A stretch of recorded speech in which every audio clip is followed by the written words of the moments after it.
Hey there, I'm Shane Norwood, 20-year law enforcement veteran and school safety expert and consultant.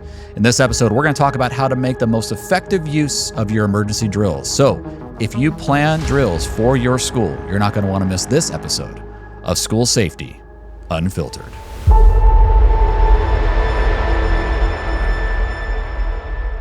All right, if you're the one responsible for planning emergency drills at your school, this video is for you. I've spent over 20 years in law enforcement and campus safety, and I've planned many drills. I've executed them, and I've responded to the real thing more times than I could possibly count. And the gap between schools that are prepared and the schools that just think they are almost always comes down to how seriously they take their drills. So here's the standard I want you to hold yourself to. After every drill, ask one question.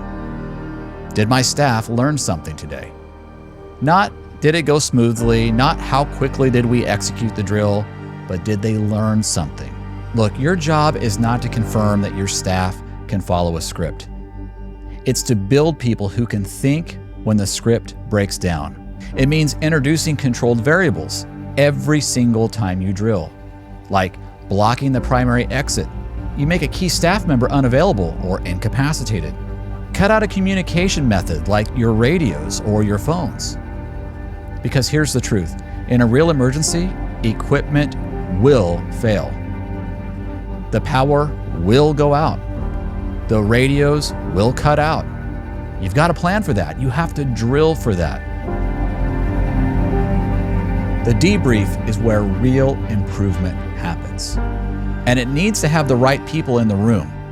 Not just administrators, but the custodian who couldn't get a door open has critical information that you need.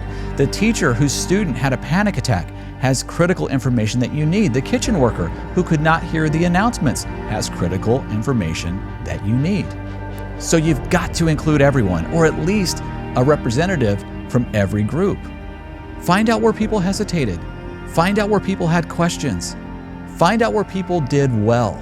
Ask where communication broke down. Those are the gaps we're trying to identify. Gaps found in a drill are problems that you can fix before an actual emergency happens. And that has to be what every drill is building toward. So make it harder next time. Make it challenging next time. Find the gaps. Hear from everyone. And if you walked away and you catch yourself saying, God, man, we nailed it, then run it back again. And with that, I'm Shane Norwood. This has been School Safety Unfiltered. If you got something out of this, please consider subscribing, hit the little like button, and leave a comment. Let me know what your school does well. Let me know where they can improve.